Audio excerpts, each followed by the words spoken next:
जेठानी जी मेरी फ्रेंड्स के लिए कुछ स्नैक्स लेकर आइए। तब बड़ी बहू अपने सिंपल पहनावे में लाल बिंदी, हरी चूड़ी, गजरा, मामूली सा गले में हार पहनकर कोल्ड ड्रिंक लेकर आती है, जिसे देख उसकी सहेलियों की नजर नहीं हटती।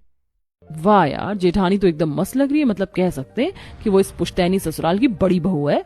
हाँ, कपड़े बहुत अच्छे हैं आपके भाभी, और ये कानों के बहुत प्यारे लग रहे। वैसे हमारी सहेली की तरह आपके पास भी बहुत सारे गहने होंगे, तो आपने पहने क्यों नहीं?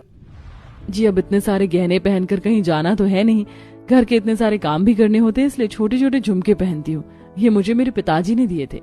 वेरी नाइस भाभी, थोड़ा सा हमारी सहेली को भी अपनी छत्र छाया में ले आइए, जिससे वो ये सारी ज्वेलरी बनारसी, कांजीवरम या नेट की साड़ी पर पहने। ऐसा आउटफिट पर अच्छा नहीं लगता। गुंजन, कविता, ज्योति, mind your own business.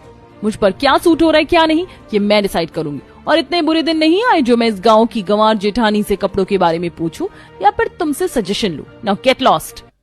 Neetu की सारी सहेलियों को बुरा लगता है और वो वहां से चली जाती है। तब नीतू, तुम्हें अपनी सहेलियों के साथ ऐसा बर्ताव नहीं करना चाहिए था। शादी के कितने टाइम बाद वो तुमसे मिलने आई थी, और अगर वो कुछ बातें कह रही हैं तो सुन लेती। एंड यू प्लीज, भले वो मेरी फ्रेंड हो लेकिन मेरे लिए नेगेटिव कहेंगी, तब मेरे लिए मेरा परिवार भी मैटर नहीं करता। ये फ्रेंड्स तो बहुत दूर की बात है। दूर से खड़ी ये बात सुनकर यशोदा को अच्छी नहीं लगती, क्योंकि अर्पिता जैसी भी सही बात तो सही कह रही थी। शाम को अर्पिता सब्जी लेने जाती है, तब सास, अरे गरीबों की मल्लिका, माना कि तू गरीब घर से, लेकिन अब पुश्तैनी ससुराल में है, बाहर सब्जी लेने जा रही है तो कम से कम कार में बैठ कर जा। और ये गहने क्यों नहीं पहने, और जो पहने वो भी आर्टिफिशियल है। नाक कटवाएगी क्या? माँ जी, मैंने आर्टिफिशियल इसलिए पहने क्योंकि मैं किसी पार्टी में नहीं, सब्जी लेने जा रही हूँ। अगर रास्ते में किसी चोर चक्के ने लूटपाट करने की कोशिश की तो। और कार में इसलिए नहीं जा रही क्योंकि सब्जी का बाजार पास में ही है।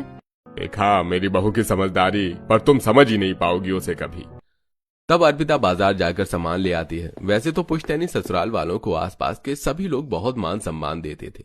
उनके कपड़े और पहनावा बाकी लोगों को काफी पसंद था। जैसे कि भीमाशंकर अभी तक धोती कुर्ते में, छड़ी और सोने के चश्मे में दमकते थे। यशोदा की बनारसी साड़ी चेहरे पर तेज देखते लोग उन्हें प्रणाम करते थे।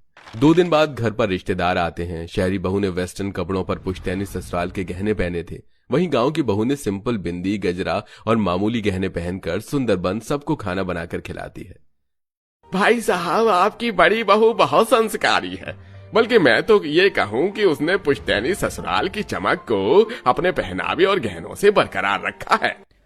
हाँ भाई साहब, लेकिन वही आपकी छोटी बहू ना तो हमसे कोई प्रणाम वगैरह करी है, और उसके कपड़े तो देखो, पुश्तैनी ससुराल के गहनों का अपमान कर दिया, ऐसे बिगड़ैल